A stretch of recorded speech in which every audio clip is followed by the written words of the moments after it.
Periodic টেবিলে একবার ভালো করে চোখ বোলালেই একেবারে গোড়ার দিকে আমরা দেখতে পাবো কার্বন রয়েছে, সেকেন্ড পিরিয়ড আর 14th গ্রুপ। এখান থেকে আমরা জানতে পারি কার্বনের অ্যাটমিক নাম্বার 6 আর মাস নাম্বার 12। এই অ্যাটমিক নাম্বার থেকেই আমরা কার্বনের ইলেকট্রন নাম্বার জানতে পারি, আর সেখান থেকে আমরা বের করে নিতে পারি কার্বনের ইলেকট্রনিক কনফিগারেশন। কার্বনের কে কক্ষে রয়েছে 2টি ইলেকট্রন আর এল কক্ষে রয়েছে 4টি ইলেকট্রন। কার্বনের ক্ষেত্রে এই এল কক্ষকেই আমরা বলবো ভ্যালেন্স শেল। অর্থাৎ অক্টেট ফুলফিলমেন্টের জন্য বা অষ্টক পূর্তির জন্য কার্বনকে আরও 4টি ইলেকট্রন জোগাড় করতে হবে। কার্বন ধর্মে অধাতু বা নন মেটাল হওয়ায় তা না করে অপর যে কোনো এলিমেন্টের সাথে ইলেকট্রন শেয়ার করে নিজের অক্টেট ফুলফিল করে আর সমযোজী বন্ধন বা কোভ্যালেন্ট বন্ড গঠন করে এবং স্থায়ী হয়।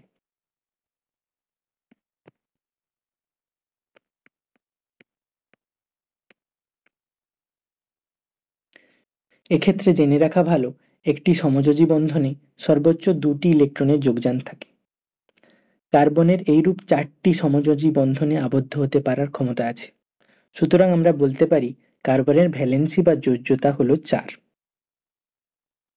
একে আমরা কার্বনের টেট্রাভ্যালেন্সিও বলতে পারি।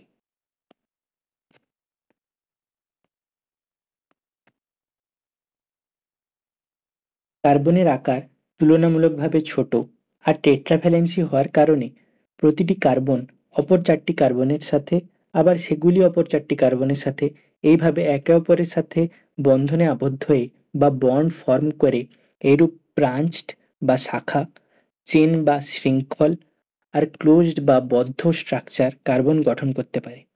কার্বনের এইরূপ সেলফ লিঙ্কিং ক্ষমতাকে আমরা ক্যাটিনেশন বলে থাকি। একটি কার্বন অপর একটি কার্বনের সাথে সমযোজী বন্ধনে আবদ্ধ হতে পারে বা কোভ্যালেন্ট বন্ড ফর্ম করতে পারে। এই কোভ্যালেন্ট বন্ড হতে পারে সিঙ্গেল বন্ড, হতে পারে ডবল বন্ড কিংবা একটা ট্রিপল বন্ড। কিন্তু একটি কার্বন কখনোই অপর একটি কার্বনের সাথে 4টি সমযোজী বন্ধন বা কোভ্যালেন্ট বন্ড ফর্ম করতে পারে না, কারণ 4টি সমযোজী বন্ধন বা কোভ্যালেন্ট বন্ডে যে ইলেকট্রনগুলো রয়েছে তারা একে অপরের মধ্যে রিপালশন বা বিকর্ষণ দেখিয়ে কম্পাউন্ডটিকে অস্থায়ী করে তুলবে।